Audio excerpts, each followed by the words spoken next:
우리 오늘은 여호와는 그의 성전에 계시다는 말씀으로 수요예배 말씀을 전합니다. 오늘은 제20대 대한민국의 대통령을 뽑는 날입니다. 오늘 대통령 선거를 하며 우리 조선시대 왕들이 평상시 국가일을 볼 때 쓰던 모자에 대해 얘기를 하며 시작하려 합니다. 조선시대 왕들이 쓰던 관을 익선관이라 했습니다. 여름에 쉬지 않고 울어대는 매미의 날개를 본딴 장식을 붙였기에 붙여진 이름입니다. 날개익, 매미선, 모자관. 매미는 입에 곧게 뻗은 것이 선비의 갓근이 늘어진 것을 연상케 하므로 학문을 뜻하고, 이슬을 먹고 사니 맑음이 있고, 사람이 애써 가꾼 곡식이나 채소를 먹지 않으니 염치가 있고, 또 다른 곤충들과는 달리 집이 없어 사니 검소하고, 겨울이 되면 때 맞추어 죽으니 신의가 있다는 겁니다. 즉 매미는 문, 청, 렴, 검, 신의 상징입니다.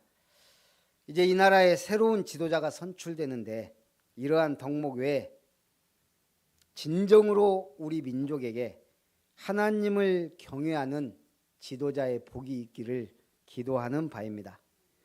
자, 서론은 오늘 시편 11편의 내용은 의로우신 하나님입니다. 겉보기에 본시는 다윗이 생명의 위협을 느끼는 긴박한 상황 속에서 친구들의 권고에 따라 도피하지 않고 여호와 하나님만을 피난처로 알고 고백하는 내용입니다. 그러나 그 고백의 내용은 나를 살려주세요가 아니라 의로우신 하나님이 의롭게 심판하실 것을 간구하는 내용입니다. 오늘 우리가 인생 살아가면서 언제나 순탄한 길만 있는 게 아닙니다. 특히 신자들에게도 시련이 있고 고난이 있고 어려움이 있고 갈등이 있고 시험이 있습니다. 좀 확실하게 믿어보려고 하면 시험이 옵니다. 더욱 굳게 믿으려고 하면 시험이 옵니다. 정말 신앙생활 제대로 잘해야 되겠다라고 결단하면 시험이 옵니다. 하나님은 우리 삶 속에 시련을 통해 믿음을 견고케 하시고 하나님의 일을 이루어 가시는 줄 믿습니다. 본 시편도 그러한 시련의 경험을 통해 성도가 성숙한 믿음과 최종적 승리를 맛보게 되는 일을 배경으로 하고 있습니다. 우리 시카고 대학 심리학과 셀러 교수는 교통사고를 자주 당하는 사람들의 공통점이 있는지 연구를 했습니다. 연구 결과 교통사고를 많이 당하는 사람의 특징이 다음과 같습니다. 성격이 일단 급합니다. 속도 위반과 차선 변경을 자주 하는 사람들이 교통사고를 많이 당하더라. 주의가 산만해 신호나 주변 환경을 잘 살피지 못하는 사람들이 또 교통사고를 많이 당합니다. 또 요즘은 이 스마트폰이 있기 때문에 스마트폰을 보거나 또 통화를 하면서 사고를 당하기도 합니다. 그런데 좀 이상한 특징도 있었습니다. 옷을 막 입고 다니는 사람들이 교통사고를 정장을 입고 탁 제복을 입은 사람들에 비해 많이 당하더라는 거예요. 또 주변 사람들에게 사랑받지 못하는 사람이 교통사고를 많이 낸다 그래요. 왜 그러죠? 약간 막가파 인생이 교통사고도 많이 나더라. 우리 신앙생활은 무조건 아멘이 아닙니다. 언약을 붙잡고 주의 선을 사모하며 말씀을 사모하며 말씀에 집중하고 말씀에 은혜 받고 말씀 따라가는 우리에게는 인생의 모든 고통과 문제가 축복으로 올 줄 믿습니다. 첫 번째, 현실 속의 좌절과 항변입니다. 성도가 당하는 삶의 고통과 좌절. 1절, 2절에 보니까 내가 여호와께 피하였거늘 너희가 내 영혼에게 새같이 네 산으로 도망하라 함은 어찌함인가. 악인이 활을 당기고 화살을 시위에 먹이며 마음이 바른 자를 어두운 데서 쏘려 하는도다. 다윗은 자신이 당하는 이 고통에 대해 감정에 호소하며 극명하게 표현합니다. 아니 여호와께 피하였는데 새같이 네 산으로 도망하라 함은 어찌함인가. 악한 자가 숨어서 활사위를 당기고 지금 숨어서 나를 겨누고 있는데 어쩌란 말이냐. 지금 다윗은 자신은 분명히 하나님을 믿고 의지하는 죄 없는 의인인데 악한 자가 흉괴와 음모로 자기를 고통 가운데 빠지게 만들었다는 거예요. 이러한 이유 없는 고통에 접했을 때 우리는 당연히 좌절할 수 있습니다. 낙심할 수 있습니다. 그러면서 고통당하는 다윗 의인이 항변합니다. 3절에 터가 무너지면 의인이 무엇을 하랴. 다윗은 왕이 되었지만 계속 청년 때 내 집, 내 거처 없이 도망다녔어요. 터라는 건 뭐예요? 나의 삶의 터전이에요. 세상의 기초예요. 이게 무너지면 의인이라도 무엇을 하겠냐 이거예요.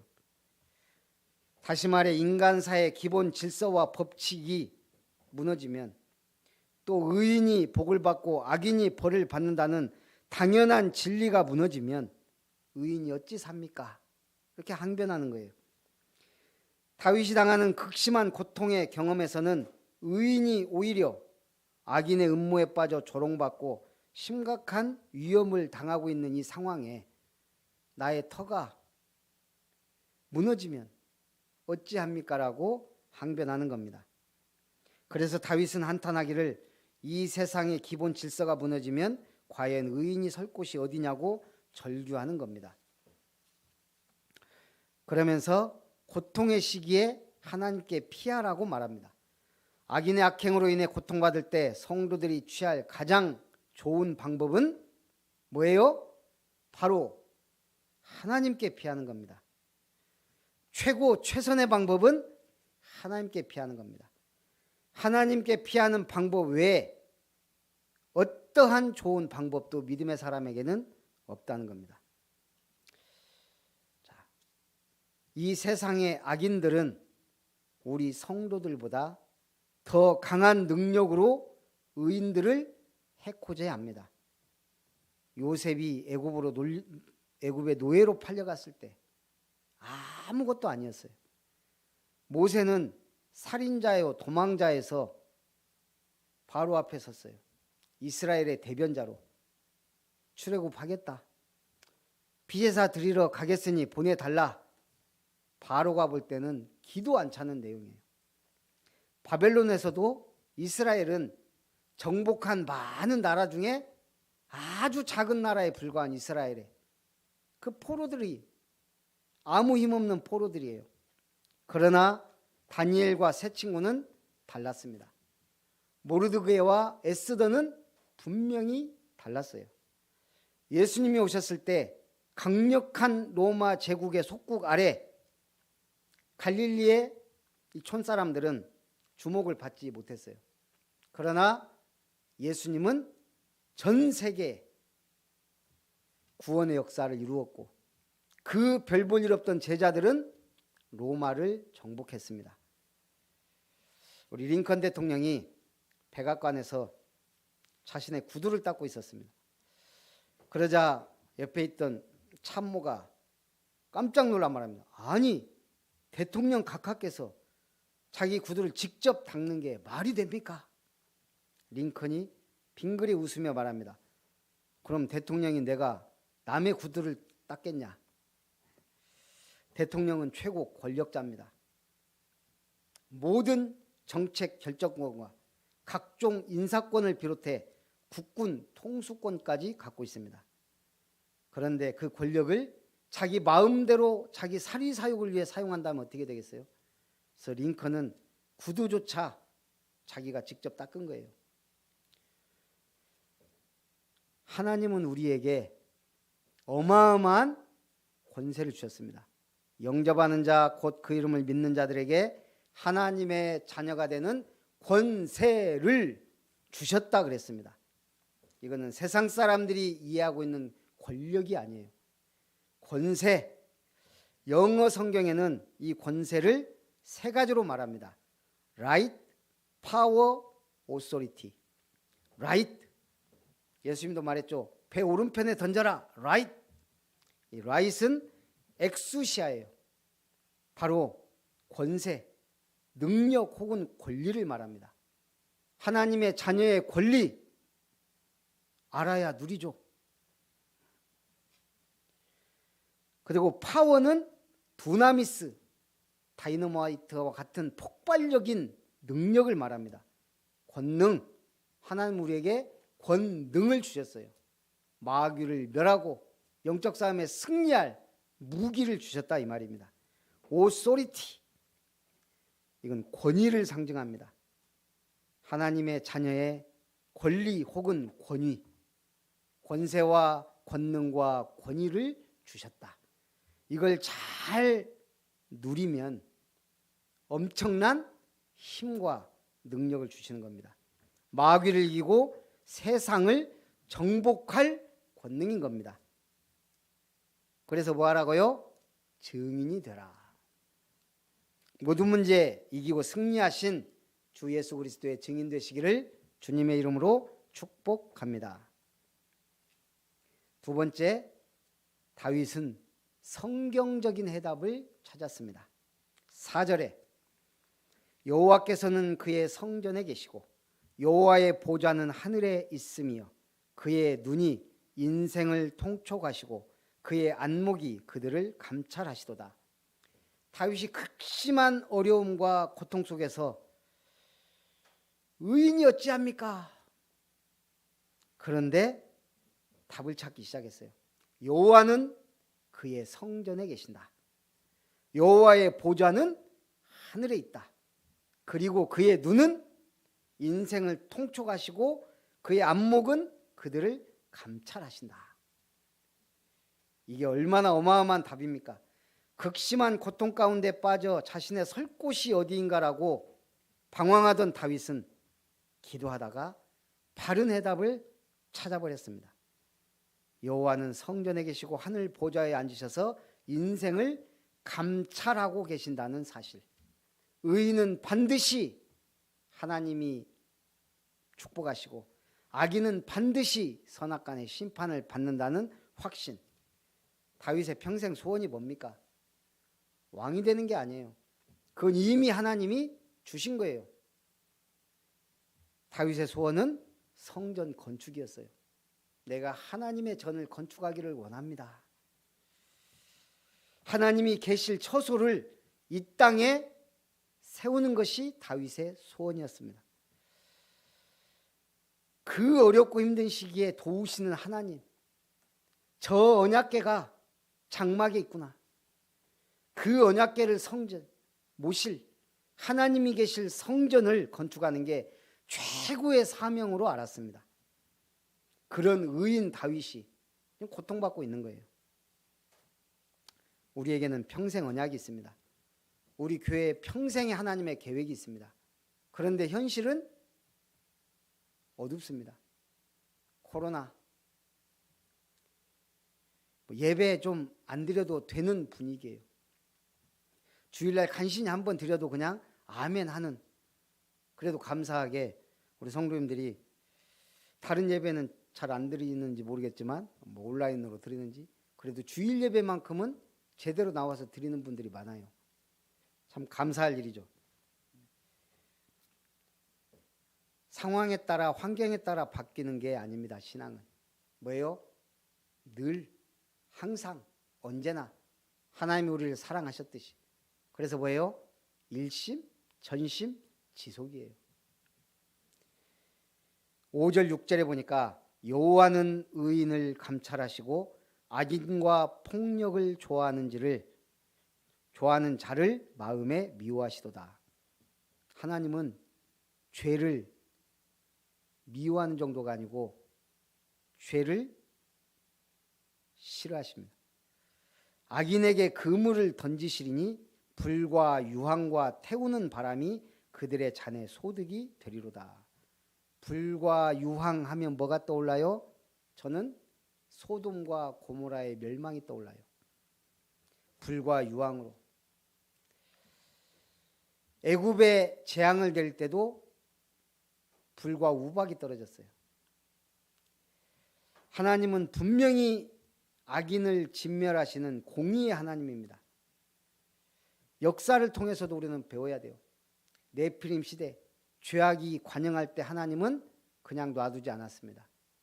온 땅을 홍수로 진멸해 버렸습니다. 애굽이 하나님의 언약을 막을 때 10가지 재앙으로 치셨습니다.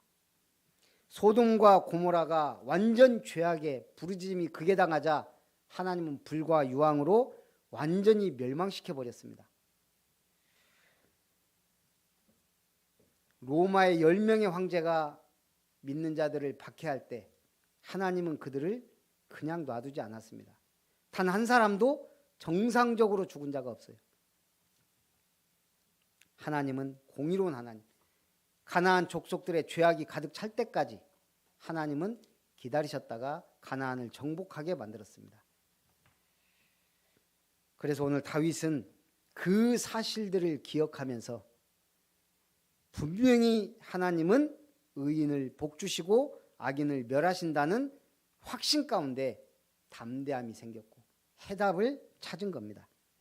7절에 여호와는 의로우사 의로운 일을 좋아하시나니 정직한 자는 그의 얼굴을 배우리이다. 정직한 자는 그의 얼굴을 배우리이다.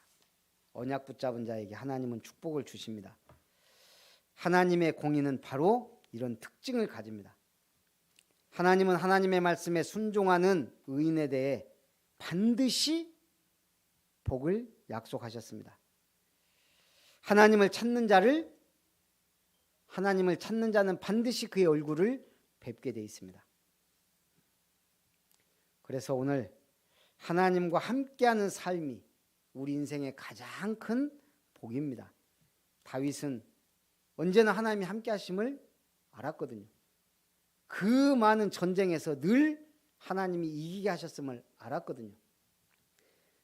그래서 우리는 이 시편 11편을 통해 분명히 하나님은 역사하신다. 그런데 그 때를 우리는 모른다는 거예요. 약속이 이루어지는 때를 기다릴 줄 알아야 됩니다. 다윗은 해답을 찾았지만 문제가 바로 해결된 건 아니에요. 하나님의 시간표. 분명히 다윗은 해답을 찾았습니다. 여호와는 성전에 계시고 하늘 보좌에서 의인을 구하시고 악인을 심판하신다. 답을 찾았습니다. 근데 현실은 어려워요. 그 때를 하나님이 확실하게 역사하시는 때를 다윗은 모른다는 얘기예요. 분명히 섭리하시는데 그 앞이 안 보여요. 바로 이 문제가 우리 신앙생활에서 갈등을 주는 겁니다. 그리스도는 답인데 우리의 삶은 응답이 없을 때가 있어요. 이걸 누리는 게 언약 붙잡고 기다리는 겁니다. 복음을 누리면서 기다리는 겁니다. 확실한 언약 붙잡고 기도하면서 기다리는 겁니다. 우리는 하나님의 약속은 잘 압니다. 그러나 그 이루어질 때는 모릅니다. 주님이 허락하시는 때, 가장 확실한 때 주님은 역사하십니다. 미국 뉴올리언즈의 가난한 흑인 가정에서 10명의 형제의 맏아들로 태어난 조지 도슨이라는 사람이 있습니다. 이 도슨은 어린 동생들을 먹여 살려하기에 4살 때부터 할머니 따라 밭일을 나갔어요. 성인이 될 때까지 글자를 배우지 못했고 까막눈이란 사실을 숨기고 일터에서도요, 쫓겨나지 않기 위해 표지판이나 규칙을 몽땅 외워버렸습니다. 이 조지 도슨이 글을 모르는지를 사람들이 잘 모를 정도로 지혜로운 사람이죠. 심지어 그의 자녀들조차 자녀들이 성인이 될 때까지 자기 아버지가 글을 모른다는 사실을 몰랐을 정도라고 해요. 그렇게 도스는 미국 전역과 캐나다, 멕시코를 오가며 수많은 직업을 전전하며 치열하게 살았습니다. 나이가 들어 고향으로 돌아와 낚시로 소일을 하며 지냈습니다. 그러다가 98세 되던 해 인근 학교에서 성인들을 위해 글을 가르쳐주는 교실이 있다는 소식을 듣고 바로 학교로 달려갔습니다. 몇 살 때? 98세 때. 그리고 그는 이틀 만에 알파벳을 외웁니다. 지각 한번 하지 않고 뒤늦게 글을 배운 도스는 101세 인생은 아름다워라는 자서전을 펴내며 전 세계에 따뜻한 울림을 주었습니다. 저는 참 이 글을 읽으면서 대단하다.